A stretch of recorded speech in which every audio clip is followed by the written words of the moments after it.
Name the city whose residents are given zero water bills, meaning water free of cost by the state government. Which state government, sorry, which city, people of which city will get free water bill? Is it Chennai, Thiruvananthapuram, Hyderabad, Delhi or Bengaluru?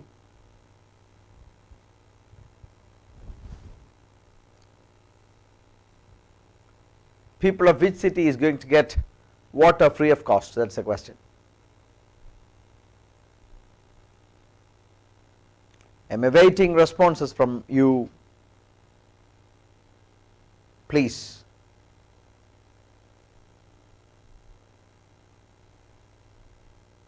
Quickly you may give the answer.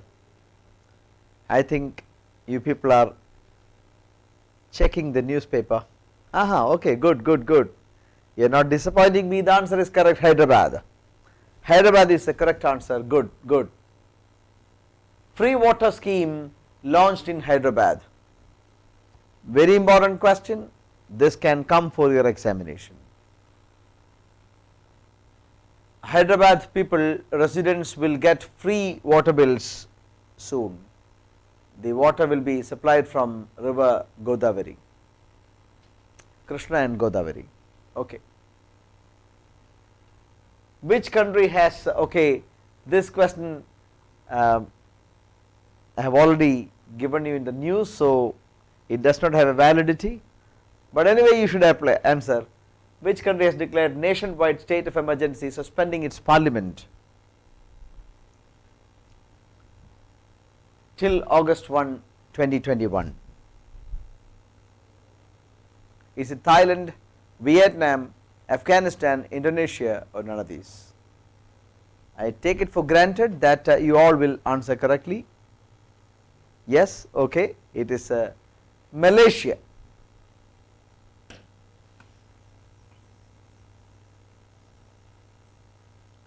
Malaysia declared state of emergency.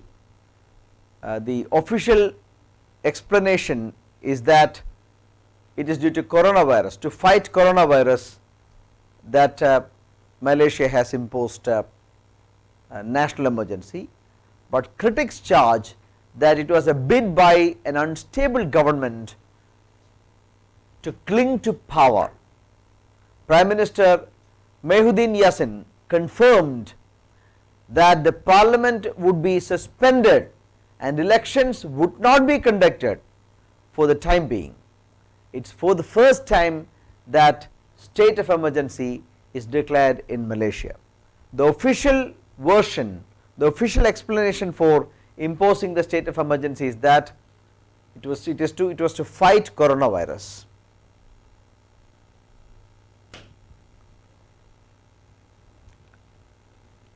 Kayakalp awards are being given away in the country for 1. Keeping high standards for sanitation and hygiene, for excellence in Indian form of medicines, for promoting Ayurveda, for promoting yoga, none of these.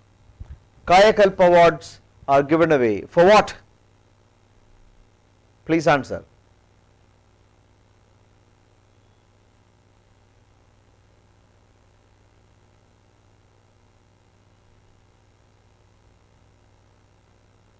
I am awaiting your responses. Quickly give me the answer.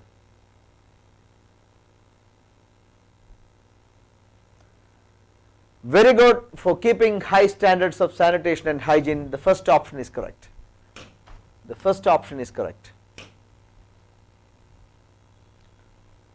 The next question, the eco-friendly non-toxic paint developed by the Khadi and Village Industries Commission is named. What's the name given to the eco-friendly non-toxic paint developed by KVIC? Is it agro paint, green paint, Khadi, Prakritik paint, Hamara paint? None of these.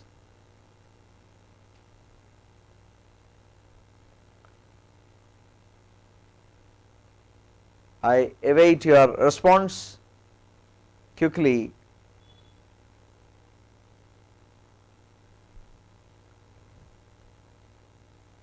I have got 2 responses citing option number 2, green paint. Okay, but Anjana says it is Khadi Prakritik paint. I need more responses.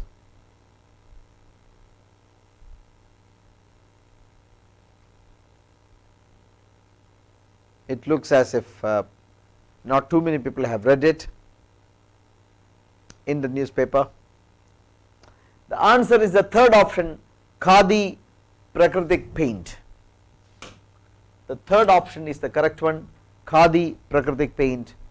That is the non-toxic, eco-friendly paint developed by KVIC. Thank you very much for watching the program. I am trying my best, we are trying our best to improve the program to include maximum probable questions for your examination and to analyze maximum topics within a time of say around half an hour. Your job is not to minimize the time, to maximize it and spend quality time in front of your table reading the newspapers. I would recommend you that you all should read for minimum 2 hours. You will improve dramatically. Your communication skill will improve dramatically. One major ingredient of success is communication skill, because when you open up your mouth, you let the world know what you are. So try to improve your communication skill. It is a very, very tough, long path to travel, but I am sure that good solid efforts will take you to very high levels. Thank you very much. We shall meet again at 3 o'clock today. Goodbye.